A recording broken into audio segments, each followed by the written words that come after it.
নওজোয়ান ভাই প্রত্যেকেই আমি অনুরোধ করছি, তোমরা তোমার নিজের জন্য আলাদা শোনো। আমার একটা অনুরোধ, তুমি আলাদা শোনো, তোমার জন্য শোনো। ডানে বামে কেউ শুনুক বা না শুনুক, তুমি যদি নিজের জন্য শোনো ইনশাআল্লাহ বরকত হবে। এই পৃথিবীতে সব ভুলে গেলেও চলে, তো নিজেকে ভোলা ঠিক না। কোরআনুল কারীমের মধ্যে আল্লাহ তাআলা আমাদের প্রিয় নবী সাল্লাল্লাহু আলাইহি ওয়াসাল্লামকেই বলছেন, সরাসরি নবীজিকে বলছেন, ফাকাতিল ফি সাবিলিল্লাহ লা তুকাল্লাফু ইল্লা নাফসাক ওয়া হাররিদিল মুমিনিন। আল্লাহ তাআলা বলছেন যে বন্ধু, আল্লাহর পথে যুদ্ধ করতে গিয়ে জিহাদের ময়দানে যদি আপনার সাথে কেউ না থাকে, তবু আপনি একাই আল্লাহর পথে যুদ্ধ করেন। ফাকাতিল এক বচনের শব্দ, অর্থাৎ একাই আপনি লড়াই করবেন। এরপরে আল্লাহ বলছে লা তুকাল্লাফু ইল্লা নাফসাক, মানে হলো এই পৃথিবীর সবার ব্যাপারে আপনি একটা না একটা অজুহাত দেখাইতে পারবেন। ছেলে এই কারণে শোনে নাই, আমার মেয়ে এই কারণে মানে নাই, আমার স্ত্রী এই কারণে আল্লাহ চেনে নাই, আমার সমাজ, আমার দেশ, আমার বাড়ি, প্রত্যেকের ব্যাপারে কোনো না কোনো অজুহাত হয়তো পেশ করতে পারবেন। কিন্তু লা তুকাল্লাফু ইল্লা নাফসাকা, আল্লাহ নবীজিকে সরাসরি বলছে আপনি কিন্তু শেষ পর্যন্ত আপনি নিজে মুকাল্লাফ, আল্লাহর সকল হুকুমের আদিষ্ট, আপনাকে কিন্তু আপনার নিজের হিসাব দিতে হবে। অর্থাৎ কেউ যদি আল্লাহর দিন না মানে, তবু আপনাকে একা হলেও হিসাব দিতে হবে যে আপনি ঈমান ইসলাম, আমার দিন, আমার শরীয়ত কতটুকু মানছেন। তাহলে নবী সাল্লাল্লাহু আলাইহি সাল্লামকে আল্লাহ তাআলা বলছেন যে আপনি আপনার নিজের প্রতি শতভাগ নজর রাখবেন, নিজের প্রতি। ওয়া হাররিদিল মুমিনিন, আর সমস্ত মুমিনদেরকে উৎসাহিত করতে থাকুন আল্লাহর পথে। বাকি নিজের ব্যাপারে ঈমান, আমল, হালাল হারাম, আদেশ নিষেধ, আল্লাহর হুকুমের ব্যাপারে এক জাররা পরিমাণও কোনো রকমের অবহেলা করবেন না। কোরআনুল কারীমের মধ্যে আল্লাহ তাআলা বলছেন, ইয়া আইয়ুহাল্লাযীনা আমানু আলাইকুম আনফুসাকুম, হে ঈমানদারগণ তোমরা প্রত্যেকেই নিজেকে আঁকড়িয়ে ধরো। অর্থাৎ তোমার নিজের ঈমান, আমল, আখিরাত মজবুতভাবে আঁকড়িয়ে ধরো, এ ব্যাপারে খামখেয়ালি করো না। আল্লাহ তাআলা বলছেন, ইয়া আইয়ুহাল্লাযীনা আমানু কু আনফুসাকুম ওয়া আহলিকুম নারা, হে ঈমানদারগণ তোমরা সকলেই নিজেকে বাঁচাও এবং তোমাদের পরিবারের সদস্যদেরকে বাঁচাও জাহান্নামের আগুন থেকে। তা আলাদা করে বলছে নিজেকে বাঁচাও, আলাদা করে বলছে পরিবারের সদস্যদেরকে বাঁচাও জাহান্নামের আগুন থেকে। অর্থ হলো যদি কখনো এমন হয় যে তোমার পরিবারের সদস্যরাও তুমি বাঁচাইতে পারলা না, তবুও নিজেকে আলাদা করে বলে রাখছে তোমার নিজেকে হলেও জাহান্নামের আগুন থেকে বাঁচাও। কোরআনুল কারীমে আল্লাহ বলছেন, ওয়া'মুর আহলাকা বিস-সালাহ ওয়াসতাবির আলাইহা, আপনি আপনার পরিবারের সদস্যদেরকে নামাজের আদেশ করুন এবং নিজেও ওয়াসতাবির আলাইহা, নামাজের উপরে নিজে মজবুত থাকুন। তাহলে এই কথার দ্বারা স্পষ্ট বোঝা গেল যে নিজেকে ভুলে যাওয়া, নিজেকে ভুলে যাওয়া, আমার ঈমান, আমার আমল, আমার আখিরাত, আমার হালাল হারাম, আমার পাক নাফাক, আমি আল্লাহর হুকুম, আদেশ নিষেধ, এটা ভুলে যাওয়া, এটা নিতান্ত বোকামি আর আহমকি ছাড়া আর কিছু না। নবীজি সাল্লাল্লাহু আলাইহি সাল্লামের একজন বিখ্যাত সাহাবী ছিলেন হুযায়ফা রাদিয়াল্লাহু তাআলা আনহু। তিনি একদিন নবীজিকে জিজ্ঞেস করছিলেন, ইয়া রাসূলুল্লাহ, জীবন চলার পথে যদি আমি আল্লাহর পথে চলতে গিয়ে যদি কাউকে না পাই, তখন আমি কি করব? আল্লাহর নবী সাল্লাল্লাহু আলাইহি ওয়াসাল্লাম বলছেন, ওয়ালাউ আন তাআদ্দা বিআসলি শাজারাতিন হাত্তা ইউদরিকাকাল মাউত ওয়া আনতা আলা যালিক, তুমি প্রয়োজনে মৃত্যু আসা পর্যন্ত একা গাছের গোড়ালি শিকড় মারির দাঁত দিয়া কামড়াইয়া ধরে রাখবা, তবুও তুমি আল্লাহর দ্বীনের উপরে থাকবে একাই। তাহলে এই জন্য আমি প্রথমে কথাটা বললাম। বয়স্ক বাবা আপনাদেরকেও বলি, প্রিয় নওজোয়ান তোমাদেরকেও বলি, নওজোয়ান সাথী তোমরা ইদানিংকালে এই 14, 16, 18, 20, 22 বছরের কিশোর ছেলে, যুবক ছেলে, তোমরা কোনোভাবেই এটা বুঝতেছ না যে তুমি তোমাকে বরবাদ করছো। এতটুকু আত্ম উপলব্ধি, এতটুকু বুঝ অনুভূতি যদি না থাকে, প্রিয় সন্তান, প্রিয় ভাই, এটা কোনো মানুষ না, এ কোনো সুস্থ স্বাভাবিক মানুষ না। আমি ইচ্ছে করে নিজেকে আল্লাহর নাফরমানির উপরে জাহান্নামের আগুনের দিকে নিজেকে ঠেলে দিচ্ছি, এটা কোনো সুস্থ স্বাভাবিক মানুষের পরিচয় হইতে পারে না। এই জন্য তোমার এতটুকু উপলব্ধি যদি না থাকে যে আমি কি করছি, সারা দিন রাত, দিনের পর দিন, সপ্তাহের পর সপ্তাহ, রাত ভোর হয়, দিন সন্ধ্যা হয়, অথচ আমি করছিটা কি, এদ্দূর যদি বুঝ না হয়, দোস্ত আমার, ওটা বিবেকবান কোনো মানুষ না, ও সুস্থ স্বাভাবিক কোনো মানুষ না, হয় পাগল, নয় মাতাল, নয় মানুষের চাইতে নিকৃষ্ট কোনো প্রাণী। ও কোনো জন্তু জানোয়ারের অন্তর্ভুক্ত ছাড়া আর কিছু না। তোমরা আমার এই কথাটা ইনসাফের সাথে কল্পনা করো। একজনই ভাইব, আমি কোনো ভোটের জন্য আসি নাই যে সকলের সমর্থন আমার দরকার, আমি সবার সমর্থন চাইতে আসি নাই, আমি আখিরাতের কথা বলতে আসছি। অতএব কোনো এক আল্লাহর বান্দার কলিজায় যদি ফিকির হয়, যথেষ্ট, এতটুকুই চলবে। আমি প্রত্যেক দিন এটা আগে বলে নেই। আমার কথা হলো, ভাই, এতগুলো নওজোয়ান মাশাআল্লাহ তোমরা আসছো, তোমরা ইনসাফ করো। 365 দিন খোদার এক বছরে যে কোনো দিন ফজরের নামাজ পড়লা না, তুমি মুসলমান কিভাবে? আমি কেমনে বুঝতাম যে তোমার কোনো আল্লাহ আছে? আমি কিভাবে বুঝবো তোমার কোনো নবী আছে? এটা কেমনে প্রমাণিত হবে তোমার কোনো ধর্ম আছে? এটা কিভাবে প্রমাণিত হবে তোমার কোনো কিতাব আছে? তুমি মুসলিম সম্প্রদায়ের অন্তর্ভুক্ত। 365 দিনে কোনো দিন মনে পড়লো না, কেউ তোমারে মনে করাইলো না যে মুসলমানের উপরে ফজরের নামাজ ফরজ। আমার বাড়ির একজন চাচা, মানে আমার বাবার চাচাতো ভাই, আজকে সকালবেলা ফজরের নামাজের জন্য উঠছে। ফজরের নামাজের উইঠা অজু করতে বসছে, ঘুরাইয়া পড়ছে, ফজরের নামাজের জামাতের আগ মুহূর্তেই ইন্তেকাল করছে। দোস্ত আমার, প্রতিটা রাত তোমার জন্য আমার জন্য ভোর হবে এর কোনো নিশ্চয়তা নাই, এর কোনো নিশ্চয়তা নাই। প্রতিদিন এভাবে পৃথিবী থেকে রাতের অন্ধকারে মানুষ মৃত্যু হয়, দিনের আলোতে মানুষের মৃত্যু হয়। এই রাত অসংখ্য ব্যক্তির জন্য আগামীকালকের ভোর আনবে না।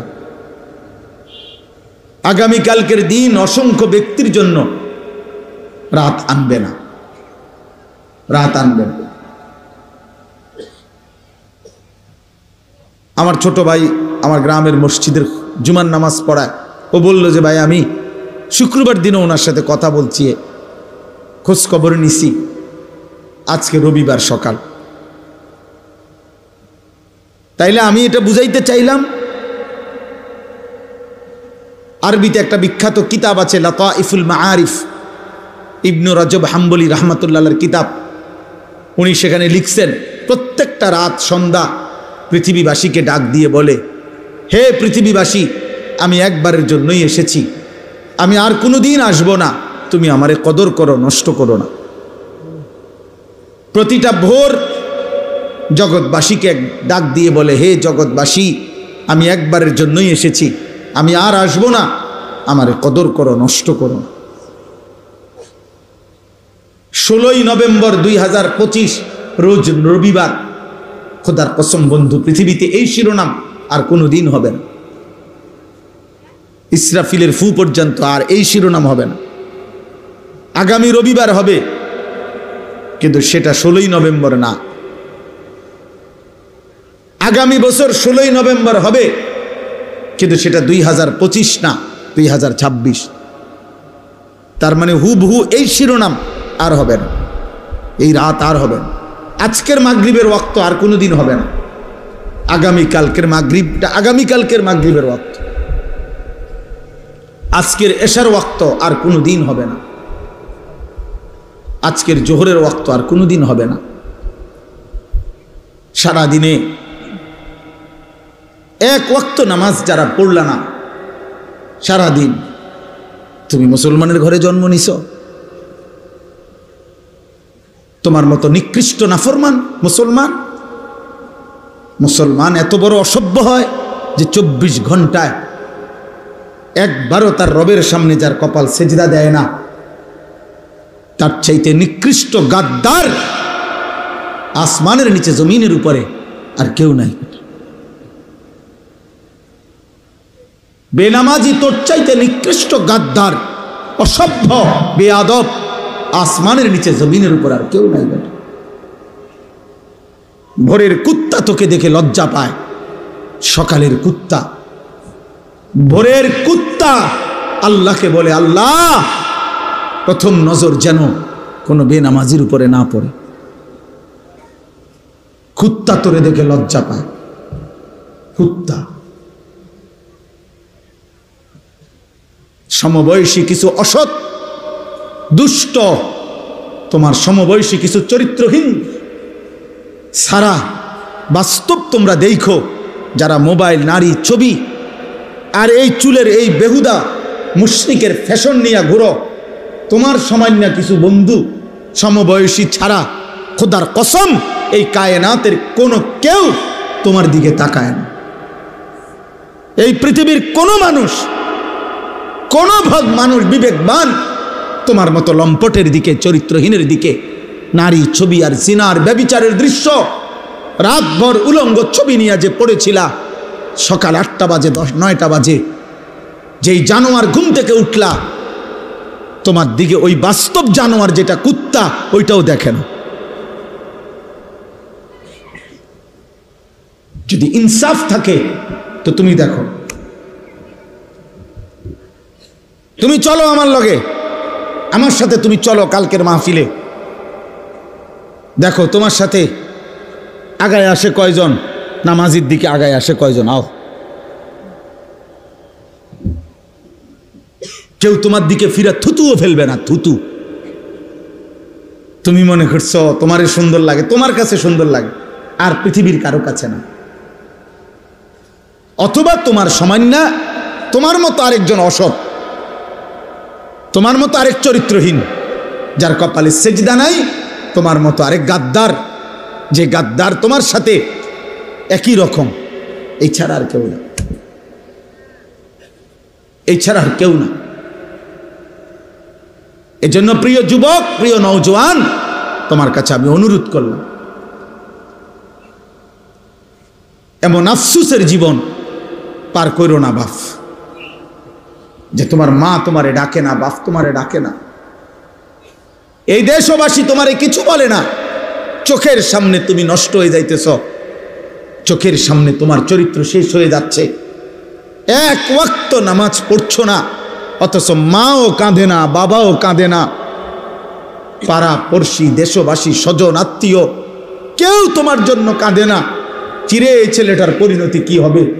ও যে আল্লাহ চেনে না, নামাজ চেনে না, তার শরীরের মধ্যে কোনো পাক পবিত্রতা নাই, পেশাব করে পানি নেয় না, ঢিলা নেয় না, টয়লেট পেপার ব্যবহার করে না, কি দেখে, কি খায়, কি ঘুমায়, চেহারা কি, শরীর কি, চুল এটা কার মতো, প্যান্ট এটা কার মতো, গেঞ্জি এটা কার মতো। আহারে আব্বা, আমার বড় ভাই আমারে একবারে একদিনে 3 বার চুল কাটাইছে, শুধু এক সুতা চুল, সামনে পিছনে 19-20 হয়েছে মনো। বড় ভাই 3 বার সেলুনে পাঠাইয়া বলছে যে আবার চুল কাট। আমি 3 বার চুল কাটছি। ভাই আমারে বলছে এরপরে এখন যায় গোসল কর। জীবনে আমার এই 44 বছরের জীবনে আমি একবার কেবল একটা 4টা ফুলওয়ালা রঙিন সাদা টুপির মধ্যে 4টা ফুলওয়ালা একটা টুপি পরছিলাম। আমার আব্বা প্রথম নজর দেখেই আমার মারে বলছে তারে কই ওই টুপি খুলে ফেলতে। আমি জীবনে কোনোদিন সাদা টুপি ছাড়া অন্য কোনো টুপি পরি নাই। আমার সন্তানও যেন সাদা টুপি ছাড়া অন্য কোনো টুপি না পরে। আমি এশার নামাজের আগে আগেই খুলে ফেলছি, আর কোনোদিন পড়ি নাই। সেই ছোটবেলার কমপক্ষে 1997 সালে বা 98 সালে হবে আমার বাবার সেই স্মৃতি। আমি জীবনে একবার একটা পাঞ্জাবি এমব্রয়ডারি করা এদিক দিয়া বাজারে কিনা একটা পাঞ্জাবি কিনছিলাম। কিনা 4 তলা হোস্টেলে থাকতাম, নিচে নাইমে আসছি। আসরের পরে আমার বড় ভাই দেখছে, ডাক দিয়া আমার পাঞ্জাবিটা টান দিয়া ধইরা টাইনা সিরা গায়ের থেকে টুকরা টুকরা করে ফেলছে। বলছি এটা লাগাইলা কেন? দোস্ত আমার, আমি তোমারে আমার বুজুর্গি বুঝানোর জন্য বলি নাই যে এখন আমি মুরিদ বানামু। প্রথমে আগে আমার বুজুর্গিটা শুনে নেন, আমি কত বড় বুজুর্গ। আব্দুল কাদের জিলানির পরে শেষ এই আমি, এটা না। আমি বুঝাইতে চাচ্ছি যে আমার জীবনের সবচেয়ে বড় সৌভাগ্য কোনো মানুষের যে তার উপর একজন অভিভাবক আছে।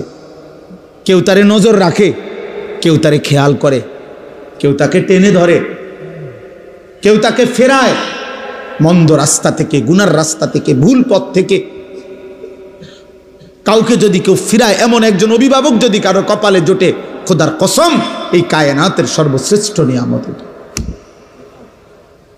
খানা তুমি 1000 বার খাইতে পারবা বিরিয়ানি, কিন্তু 1000 বারও যদি তুমি সর্বোৎকৃষ্ট খানা খাও, এরপরও 1000 বারই তুমি বাথরুমে গিয়া এগুলা থুইয়া পড়বা, এটা থাকবে না। এই পৃথিবী ভোগ করলে এটা হারিয়ে যায়, মিলিয়ে যায়, কিন্তু আখলাক শেষ হয় না, চরিত্র শেষ হয় না, চরিত্র শেষ। আমি প্রায় বলি, ফিতাওয়ালা ক্যাসেট ছিল এক সময়, সেগুলো এখন নাই। সিডি ক্যাসেট ছিল এক সময়, চ্যাপ্টা চ্যাপ্টা, পাতলা পাতলা, এগুলো এখন নাই। এগুলো এখন নাই দোস্ত। এরকম বহু প্রযুক্তি আগে ছিল, সেগুলো এখন নাই। ওইগুলো তো হারিয়ে গেছে, কিন্তু ওইগুলোর মাধ্যমে ওই ফিতাওয়ালা ক্যাসেটে যত গান ছিল, যত নারীর গান ছিল, ভিডিও ক্যাসেটের মধ্যে যত নর্তকীর নাচ ছিল, ওই নাফরমান পুরুষ আর নারী যদি তওবা করে না থাকে, তাহলে গুনাহ কিন্তু কোনো দিন মুছবে না। হাসরের ময়দানে বাম কাদের ফেরেশতা আমল নামার মধ্যে ওগুলা লেখা দেখাবে।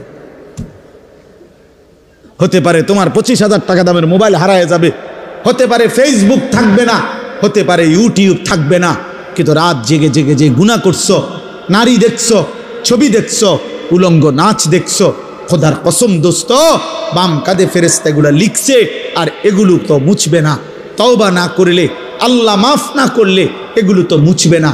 হাসরের ময়দানে ওয়ালাদাইনা কিতাবুন ইয়ানতিকু বিল হক ওয়া হুম লা ইউজলামুন, আল্লাহ বলে হাসরের ময়দানে আমার সামনে তোমার আমল নামার খাতা, আমল নামার বই, ইয়ানতিকু, তোমার আমল নামার বই অটোমেটিক কথা বলবে, তোমার পৃষ্ঠা আমি আল্লাহর সামনে কথা বলবে, কোনো জুলুম করা হবে না। তোমার নেকির হিসাবেই তোমার হিসাব, তোমার গুনার হিসাবেই তোমার হিসাব হবে। এজন্য প্রিয় যুবক, তোমারে কেউ ডাকে না, তোমারে কেউ ফিরায় না। তোমার নারী, ছবি, মোবাইল, গান, বাদ্য, নৃত্য, অস্থিরতা, বেহায়াপনা, চুল, চেহারা মুশরিকের মতো কেউ তোমারে ডাকে না, বলে না, কিছু বলে না। খোদার কসম, এটারে তুমি সফলতা মনে করো না। এটা তোমার জীবনের সবচেয়ে বড় লাঞ্ছনা, এটা তোমার জীবনের বড় ব্যর্থতা। তোমার কোনো অভিভাবক নাই, তোমার জীবনের বড় আফসোস। তুমি মুসলমানের ঘরে জন্ম নিয়া তোমার সেজদার কথা কেউ বলে না। এর চাইতে নিকৃষ্ট জীবন আর কি হইতে পারে? এর চাইতে নিকৃষ্ট, এর চাইতে বদনসিব আর কি হইতে পারে? তুমি ভাবো ভাই, আমি ভাবো, বাবারা সবাই ভাবেন, আল্লাহ তাআলা এই হাত, এই কান, এই নাক, এই কান, এই চোখ, এই জিহ্বা, এই ঠোঁট, এই পা, শরীরের সব অঙ্গ দিয়ে দুনিয়াবি উপার্জন মানুষ করে, কোনো না কোনো কামাই রোজগারি করে মানুষ, দুনিয়াবি উপার্জনের কাজে লাগে।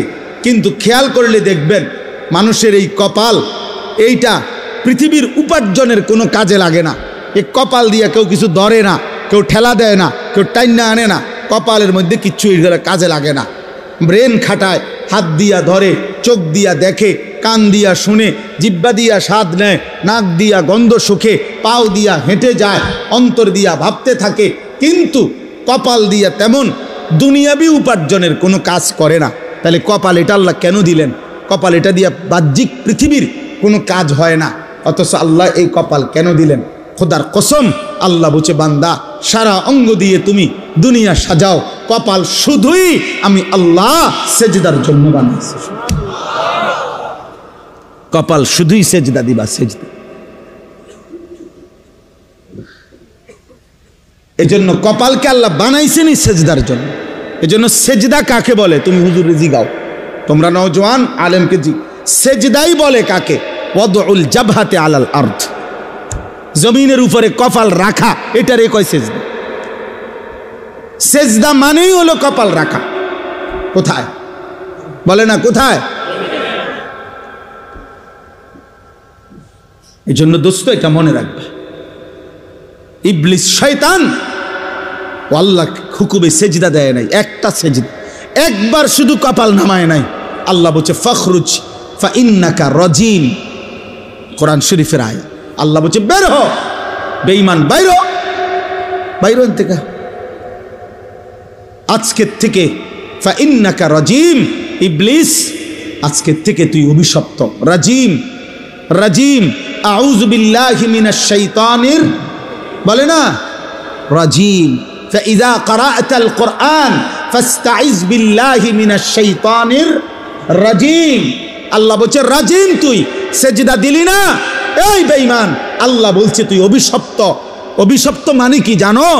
রাজিম মানে হলো এমন সত্তাকে বলে, এমন অস্তিত্বকে রাজিম বলে, এমন ব্যক্তিকে রাজিম বলে যে মূলত পাথর মারার উপযুক্ত, যাকে পাথর মারা উচিত, যাকে প্রতিনিয়ত পাথর মারা উচিত, এমন অভিশপ্ত ব্যক্তিকে বলে রাজিম। এজন্য ইসলামী শরীয়তের একটি বিধান, শরীয়তের একটা শাস্তি হলো, কোনো পুরুষ বিবাহিত হয়ে যদি স্ত্রী ব্যতীত অন্য নারীর সাথে জিনা করে, কোনো বিবাহিত নারী যদি আপন স্বামী ব্যতীত অন্য পুরুষের সাথে জিনা করে, তাহলে শরীয়তে শাস্তি হলো তাকে রজম। রজম মানে পাথর মেরে হত্যা করা, তারে পাথর মাইরা হত্যা করো। আল্লাহ বলছে এই রজম যেই শব্দ তাফসিরে আছে, রাজিম ওই একই শব্দ, অর্থাৎ শয়তান এতটা অভিশপ্ত যে সে মূলত প্রতি সেকেন্ড পাথর মারার উপযুক্ত, তাকে পাথর মারা উচিত, পাথর মারা। এই জন্য প্রত্যেক বছর হাজি সাহেবরা প্রতি বছর হজ্জের মধ্যে 3 দিন টানা 30 লক্ষ হাজি আল্লাহর হুকুমে 3 দিন টানা শয়তানকে অনবরত পাথর মারে, পাথর মারে। এজন্য আল্লাহ সেদিন বলছে সেজদা দিলি না, ফখরুজ ফা ইন্নাকা রাজিম, সেজদা না দেওয়ার কারণে আজকের থেকে তুমি রাজিম, তোকে মূলত পাথর মারা উচিত। এবার তুমি বলো, তোমার পরিচয় তুমি বলো। ও যদি হয় রাজিম সেজদা না দেওয়াতে, তো তুমি সেজদা না দেওয়াতে কি তুমি কো? তুমি বলো আব্বা, বলো। চুল ফিরাও, হ্যাঁ বইয়া বইয়া কেবল চুল ফিরাও, তোমারে বেঈমানে মাতাল বানায়া প্রতিবন্ধী বানায়া দিছে। তুমি এইখানে এখন এখানে যদি আমি একটা ছেলেরে দাঁড় করাই, কোনো এক মানুষ যদি এখানে দাঁড়াইয়া হে যদি তার বাম হাতটা এরকম করে, মনে করো 5 মিনিট যদি এরকম করে, বাকিরা কি বলবে? মা পাগল, এটা এরকম করে গা, বলবে কি না? তো তুমি কে চুলের এরকম করো? তুমি যে একটু পরপর চুলের এমন করো, তো তুমি পাগল না ছাগল? হ্যাঁ, তুমি মাতাল না, তুমি প্রতিবন্ধী না, তো ভালো ডাক্তার দেখাও না কেন? বলো না আব্বা, এটা ফ্যাশন কিভাবে হয়? এটা ফ্যাশন হইতে পারে কিভাবে? একজন সুস্থ ছেলে বলো যেটা ফ্যাশন হইতে পারে? এত বড় ফালতু কাজ ফ্যাশন হয় কিভাবে? এই জন্য আমি অনুরোধ করলাম, আজকে দুশ্মন আমার কথা, আমি এই দুইটা আয়াতের তর্জমা বলতে চাই। এটা হলো মূলত বাস্তবতা, এটা বাস্তবতা। এটা আজকে বেঈমান তোমাদের কাছে এই বড় মোবাইলগুলা তুলে দিয়া সমস্ত কিশোর বয়সী যুবক তোমাদেরকে নেশাগ্রস্ত বানায়, মাসহুর জাদুগ্রস্ত করে দিছে। তোমাদেরকে বলে দিছে মোবাইল এটা হাতে রাখবা, তোমার টাকা দিয়ে এমবি ঢুকাইয়া চার্জ দিয়া রেডি রাখবা মোবাইল। আর এবার তোমাকে মোবাইলটা তোমার হাতে থাকবে, তোমার চুল কাটবা ডিজাইন আমরা মুশরিকরা দেব, তোমার প্যান্ট আমরা বেঈমান দেব, তোমার গেঞ্জির ডিজাইন আমরা বেঈমান দেব, তোমার রুচি, তোমার পছন্দ, তোমার হাসি, তোমার চলার স্টাইল, তোমার কথাবার্তার স্টাইল সব কিছু আমরা মুশরিকরা দেব। তোমার মোবাইলে পৌঁছে যাবে, তুমি ওইটা দেখবা আর ওই আলোকে নিজেকে সাজবা, পরিচয় দিবা তুমি মুসলমান। আর চাল চলন আর আখলাকে হবা তুমি হয় ইহুদি, নয় খ্রিস্টান, নয় মুশরিক, নয় মুরতাদ, নয় বেঈমান। হায় হায় কাপুরুষ! মুসলমান এত কাপুরুষ হয় না রে বাপ। তুই মুসলমান যুবক হিসাবে কলঙ্ক। তোর মতো কাপুরুষ মুসলিম যুবক না হলে ভালো ছিল, যার রক্তে ইমান জাগে না, কলিজায় যার ইমান জাগে না। বেঈমান আমাদেরকে নিয়ে নাচে ফুর্তি করে, একবার কয় চুল এদিকে ফিরা, মুসলমানের যুবক কহ ফিরাইলাম, আবার কয় না এবার এদিকে ফিরা, না এবার এদিকে ফিরাইলাম। আহা, এ তো কাপুরুষের পরিচয়, এ তো আত্মমর্যাদাহীন পুরুষের পরিচয়। এই জন্য এই বন্ধুর কথা যদি শুনো, এই ভাইয়ের কথা যদি মনে থাকে, আমি যদি কোনোদিন আর বলতে না পারি, আজই বললাম, এমন মুশরিকের চুল তোমরা রাখো না। এই চুল তোমাদের প্রমাণ করে তোমার কোনো বাপ নাই। হ্যাঁ হ্যাঁ, কারণ তোমার বাবার সাথে তোমার কোনো সম্পর্ক নাই। তোমার বাবার চুল এমন না, তোমার বাবার চলাফেরা এমন না। এই মুশরিকের চুল প্রমাণ করে তোমার কোনো আল্লাহ নাই, তোমার কোনো নবী নাই, তোমার কোনো ধর্ম নাই। তোমার ধর্মই তোমার মোবাইল, তোমার সব কিছু তোমার মোবাইল। আফারাআইতা মানিত্তাখাযা ইলাহাহু হাওয়াহু, আল্লাহ কোরআনে বলছে, হে নবী আপনি দেখেন ওই নাফরমানদের যারা তাদের মনের ইচ্ছাকেই নিজের খোদা বানিয়ে ফেলেছে। কোরআন শরীফের আয়াত কি না হুজুর? আফারাআইতা মানিত্তাখাযা,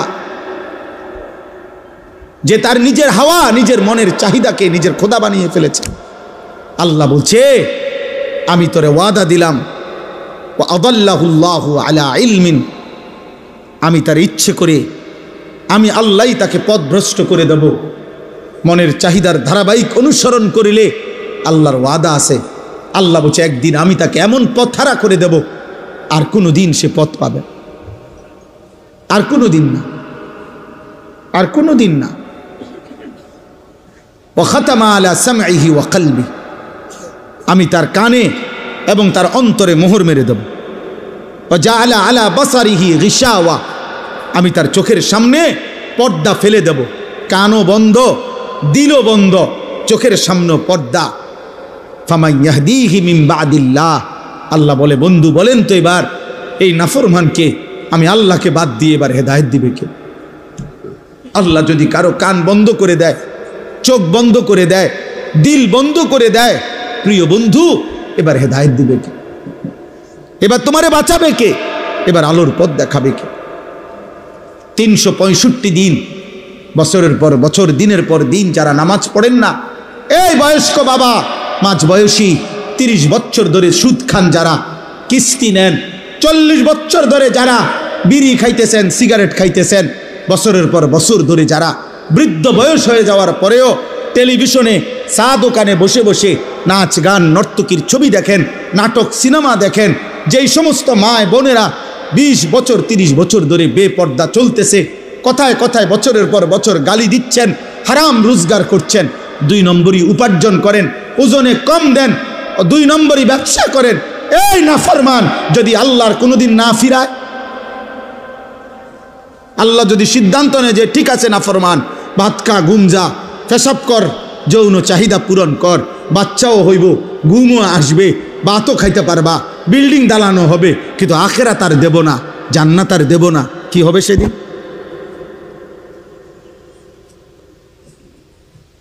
ওয়ালা তাকুনু কাল্লাযীনা নাসুল্লাহ ফাআনসাহুম আনফুসাহুম। এই যে কোরআনের আয়াত, আল্লাহ বলে মুমিন আমি আল্লাহকে এই পরিমাণ ভুলে যেও না। বেশি দিন ভুলে গেলে বান্দা, একদিন আমি নিজেই তোমাকে তোমার আত্মপরিচয় ভুলিয়ে দেব। ফাআনসাহুম আখিরাতাহুম ফাআনসাহুম মাসালিহাহুম। আল্লাহ বলেন আমি তোমার কবর, হাসর, আখিরাত, মিজান, ফুলসিরাত ভুলিয়ে দেব। আর কোনোদিন মনে পড়বে না তুমি মরবা, আর কোনোদিন মনে পড়বে না তোমার কবর হবে, আখিরাত হবে। অথচ তুমি ভুলে গেলেও তোমার মৃত্যু হবে, হবে না? কথা বলে না? কেউ ভুলে গেলে মৃত্যু হয় না, কেউ না বুঝলে তার মৃত্যু হয় না, কেউ অসুস্থ হলে তার মৃত্যু হয় না। সুখে থাকলেও মরে যাবেন, দুঃখে থাকলেও মরে যাবেন, হাসলেও মৃত্যু হবে, কাঁদলেও মৃত্যু হবে। তবে হারাম থেকে বাঁচেন, গুনাহ থেকে বাঁচেন, গুনাহ থেকে বাঁচেন। এক মুমিনের প্রথম ডিউটি গুনাহ থেকে বাঁচা, দ্বিতীয় ডিউটি আল্লাহর হুকুম পালন করা। এটারে বলে তাকওয়া, তারকুল মুনকারাত, ফি'লুল খায়রাত। আগে হইল গুনাহ বর্জন, এরপরে হইল আদেশ পালন। আগে হইল ক্ষতিকারক জিনিস যেটা, এটা সরানো, এরপরে হলো উপকারী জিনিস আনয়ন করা। দাফউল মুদাররাতি মুকদ্দামুন আলা জালবিল মানফাআ।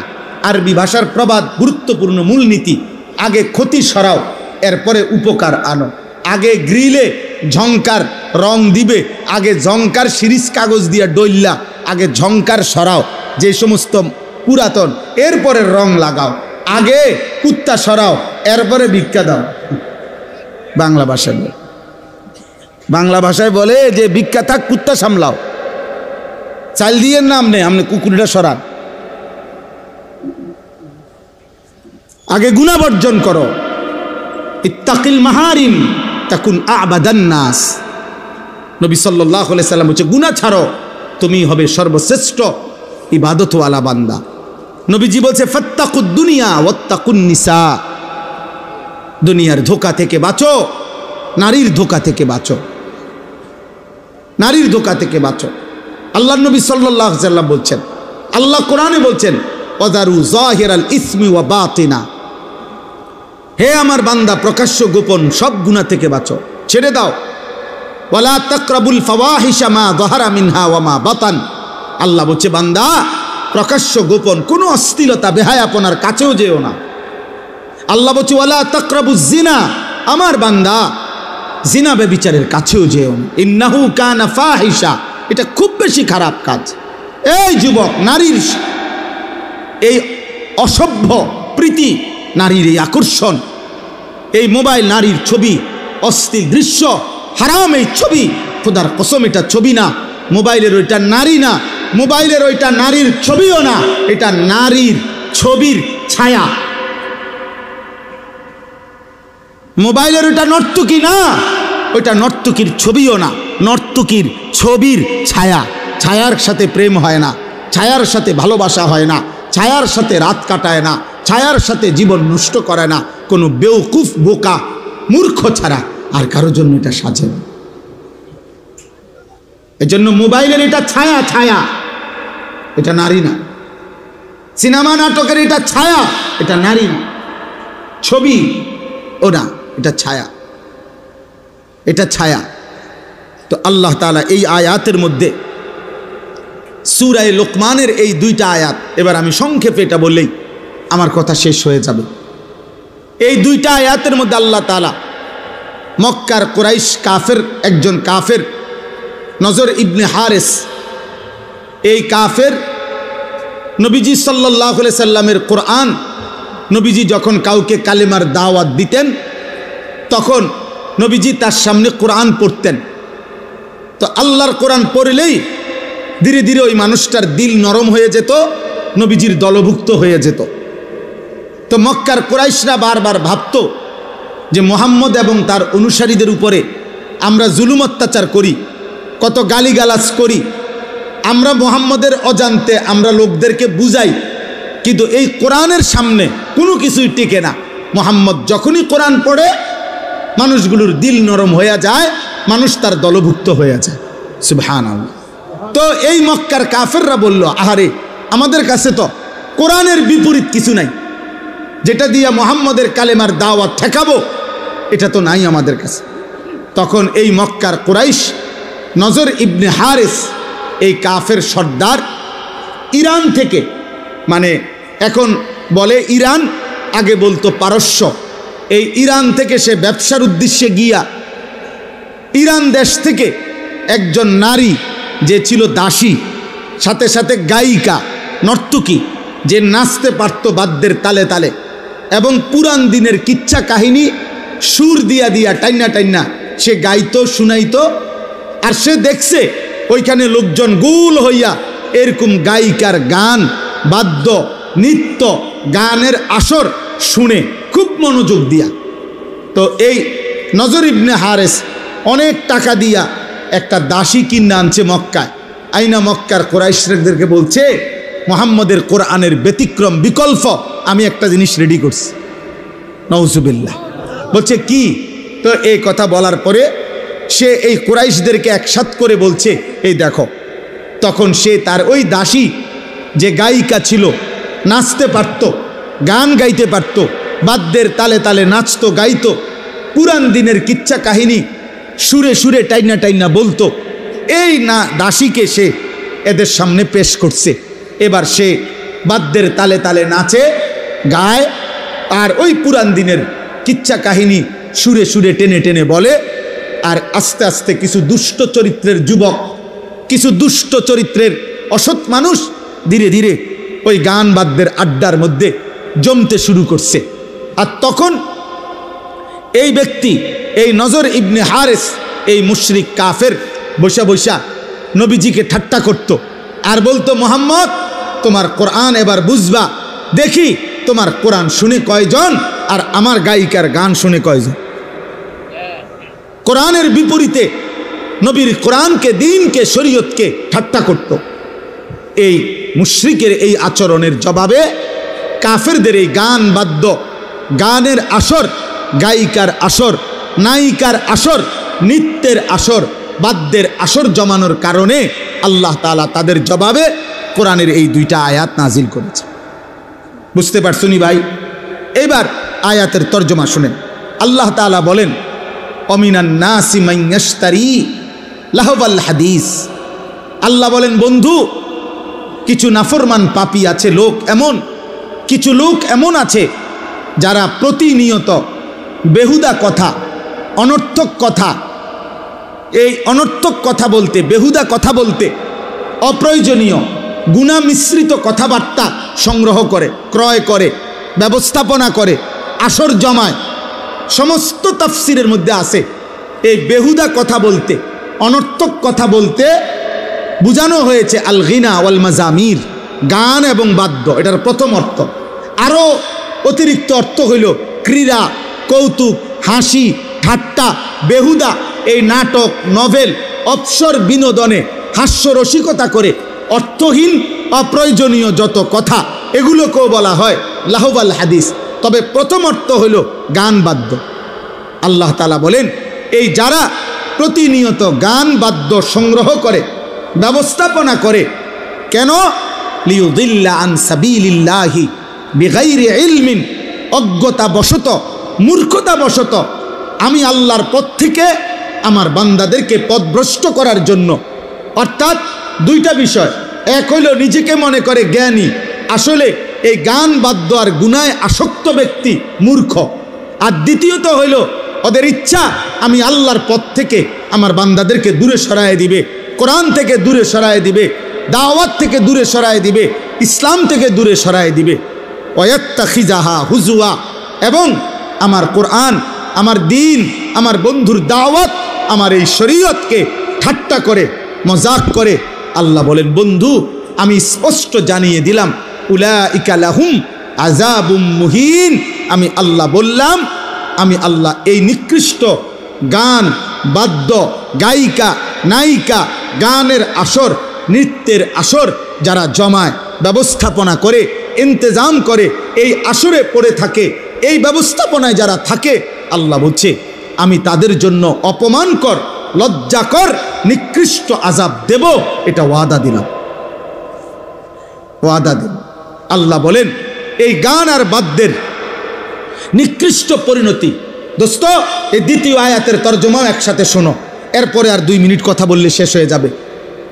আল্লাহ বলেন কোনো ব্যক্তি যখন গানে, বাদ্যে, গায়িকায়, নায়িকায়, এই গানের ছবি, নৃত্যের আসর, এগুলোতে যখন মগ্ন হয়ে পড়ে, মনোযোগ দিয়ে দেয়, ব্যস্ত হয়ে যায়, খোদার কসম দোস্ত, আল্লাহ তখন বলে ওয়া ইজা তুতলা আলাইহি আয়াতুনা, এমন নাফরমানের সামনে যখন আমার কোরআন পড়া হয়, ওয়াল্লা মুস্তাকবিরান, সে তখন অহংকার করে মুখ ফিরায়,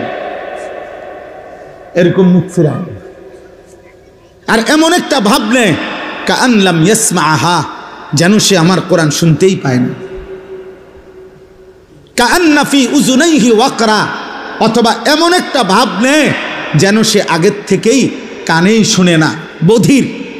বধির মানে আমার কোরআন, আমার আওয়াজ, আমি আল্লাহর কালাম, আমার শব্দ, আমার কথা তার কানেই পড়ে না, কানেই পড়েন। এ পরিমাণ গানে অভ্যস্ত, বাদ্যে অভ্যস্ত, নৃত্যে অভ্যস্ত, নায়িকায় অভ্যস্ত, হারাম ছবিতে অভ্যস্ত, যে আমার কথা আর তার কানেই পড়ে না। ফাবাশশিরহু বিআযাবিন আলীম, আল্লাহ বলে বন্ধু এই সমস্ত নাফরমানদেরকেও অত্যন্ত মর্মান্তিক, নিকৃষ্ট, ভয়ানক আযাবের সুসংবাদ দেন। এটা বিদ্রুপ করে আল্লাহ বলছে যে বন্ধু ওরে সুসংবাদ দেন যে তোমারে টাঙ্গাইয়া ফিরবে, আপনার জন্য সুসংবাদ। আপনি অপেক্ষা করেন, গান শুনতে থাকেন, নারী দেখতে থাকেন, ছবি দেখতে থাকেন, নাটক দেখতে থাকেন, সিনেমা দেখতে থাকেন, নর্তকীর নাচ দেখতে থাকেন, বাদ্যযন্ত্রের তালে তালে নাচতে থাকেন, মজা মারতে থাকেন। আল্লাহ ওয়াদা দিছে, ওরে বলে দিয়েন শুধু আপনার জন্য একটি সুসংবাদ অপেক্ষা করছে, আপনাকে আল্লাহ সর্বোচ্চ পরিমাণের শাস্তি দেবে। আল্লাহ বলছে বান্দা তুমি জানো না আমি রহমান, এটা তুমি শুনছো না, আমি রাহিম, আমি গাফফার, আমি গাফুর। কিন্তু বান্দা মনে রেখো আমি শুধু রহমান আর রাহিম না, আমি কিন্তু জব্বার, আমি কাহ্হার, আমি আজিজ, আমি যুনতিকাম। আমি যেমন দয়াবান তেমন আমি প্রতিশোধ গ্রহণকারী, আমি শাদীদুল ইকাব, কঠিন শাস্তিদাতা, আমি সারিউল হিসাব, দ্রুত হিসাব গ্রহণকারী। আমি ছাড়ব না, আমি ছাড়ব না। বন্ধু আমার, নওজোয়ান সাথী, আমি তোমাদের জন্য বলছি, প্রিয় ভাই আমার, এবার শেষ কথা শোনো। কোরআনুল কারীমের এই আয়াতের মাধ্যমে এ কথাই স্পষ্ট প্রমাণ হলো একজন মানুষের জন্য, মুমিনের জন্য, কোনো ইমানদারের জন্য গান, বাদ্য, গায়িকা, নায়িকা, গানের আসর, নৃত্যের আসর, গান বাদ্যের আয়োজন, এই নাটক, সিনেমা, ক্রীড়া, কৌতুক, হাসি, ঠাট্টা, ফালতু বিনোদন, বেহুদা সময় কাটানোর হারাম, সম্পূর্ণ হারাম, নিষেধ। আমার ভাই তুমি বলো এবার এই বড় মোবাইল দিয়ে দিবানিশি তোমরা কি করছো? তোমরা কি করছো? 16 বছরের, 14 বছরের, হ্যাঁ জরুরি কথা বলছেন, জরুরি কথা বলছেন। আজকে লক্ষ লক্ষ যুবক অনলাইনে, মোবাইলে জুয়া খেলে, জুয়া, হায় জুয়ারি, হায় নেশাখোর, নারী লোভী, এই মোবাইলের আসক্ত যুবক।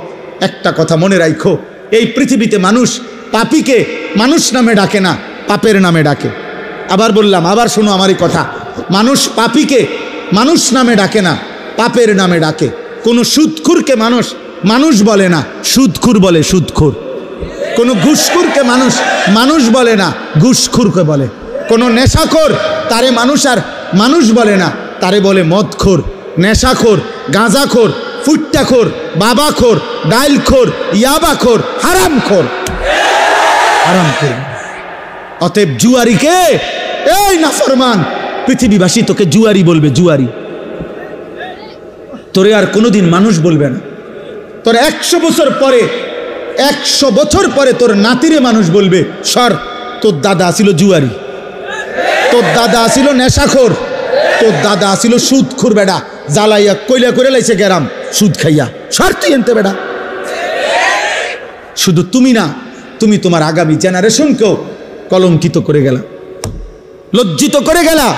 তোমরা ফিকির করো, মোবাইল প্রয়োজন থাকতে পারে কারো, প্রয়োজনকে প্রয়োজনের মধ্যে সীমাবদ্ধ রাখো। যেখানে অফিসের কাজ, ব্যবসার কাজ, চাকরির কাজ, পড়ালেখার কোনো কাজ, ঠিক আছে দোস্ত, প্রয়োজন তো প্রয়োজনই। মোবাইল ধরা কেউ হারাম বলে নাই। মোবাইলের হারাম ছবি, হারাম গান, হারাম দৃশ্য, হারাম নারী, সেটা হারাম বলছে। বড় মোবাইল এমনি হাত দিয়ে ধরা হারাম, সেটা না। তুমি নিয়ন্ত্রণ করো, নিজের আখলাকের হেফাজত করো। চরিত্রের সৌন্দর্য, প্রকৃত সৌন্দর্য, চরিত্রের পবিত্রতা, এটাই মূলত ভদ্রতা। আল্লাহ নবী সাল্লাল্লাহু আলাইহি সাল্লাম বলছে, শেষ জামানায় আমার উম্মতের উপরে 3টা বড় আযাব আসবে। তাদেরকে জমিনে ধসাইয়া দেওয়া হবে, পাথরের বৃষ্টি বর্ষণ করা হবে, আর চেহারা বিকৃত করে দেওয়া হবে।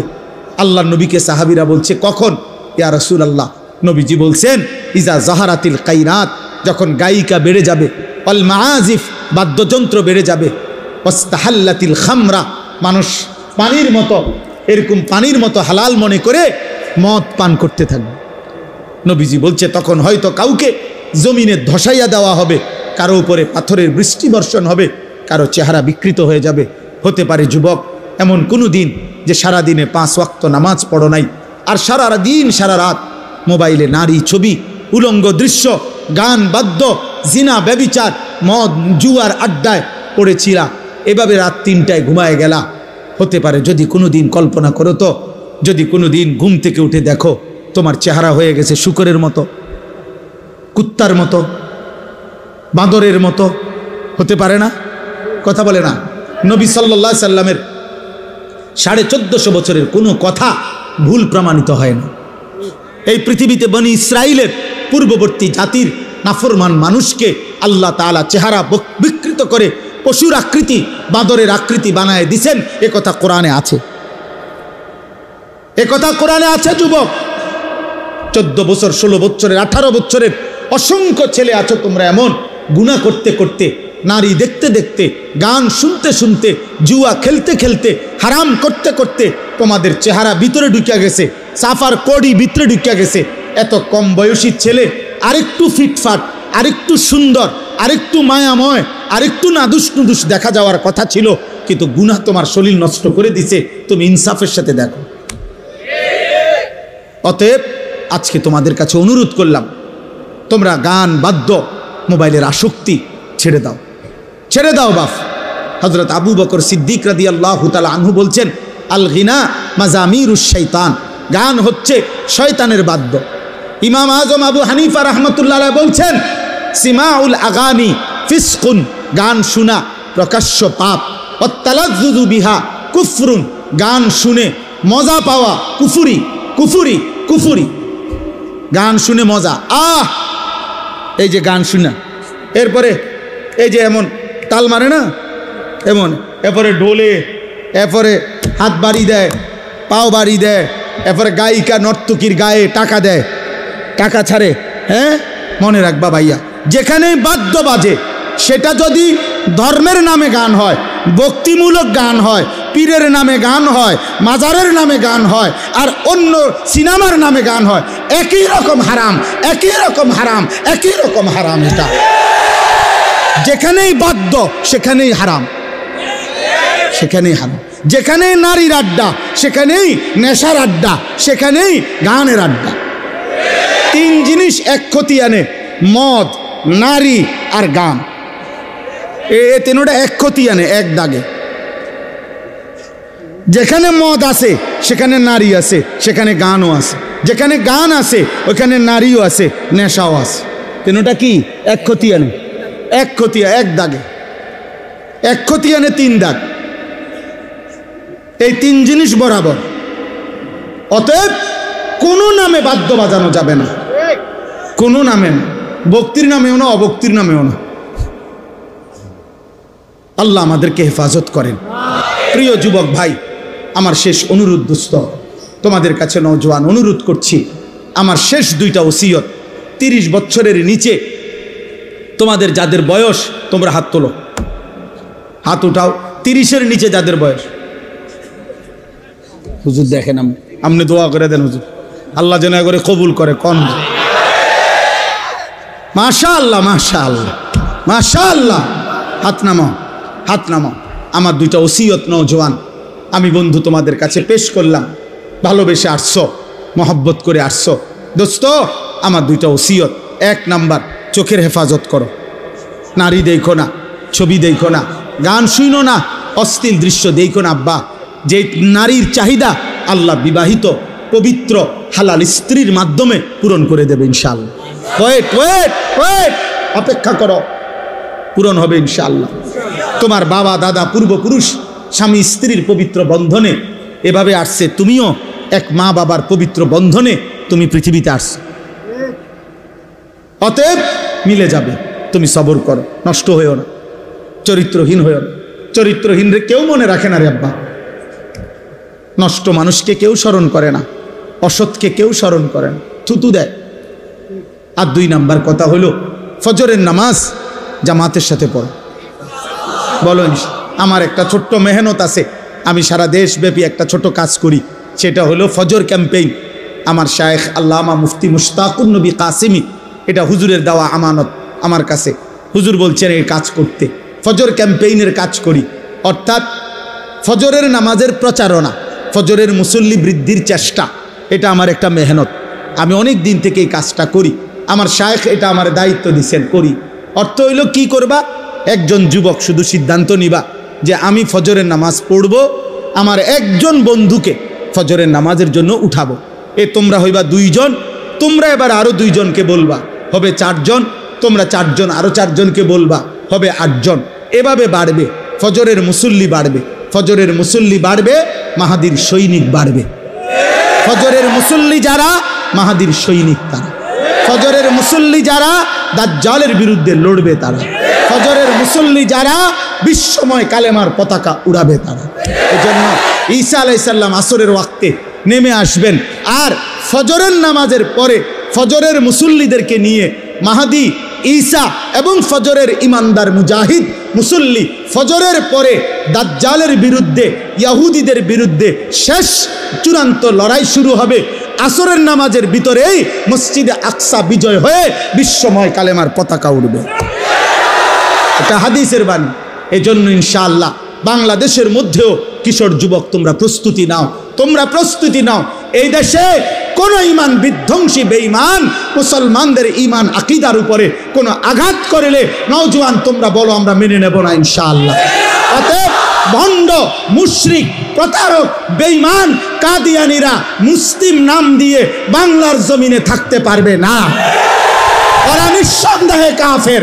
বলো কাফের, কাফের। কাদিয়ানীরা কাফের। দাঁড়াও দাঁড়াও দাঁড়াও, বলো দাঁড়াও নওজোয়ান, বলো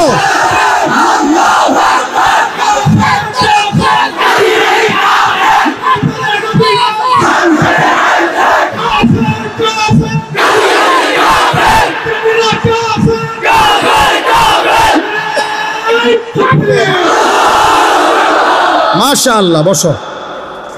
আল্লাহ সবাইরে কবুল করেন, আল্লাহ সবাইরে হিম্মত দান করেন। ইনশাআল্লাহ আগামীর পৃথিবীতে তোমরা লড়বা ইনশাআল্লাহ, আগামীর পতাকা তোমরা উড়াবা ইনশাআল্লাহ। ইমানের বিজয় হবে, ইসলামের বিজয় হবে।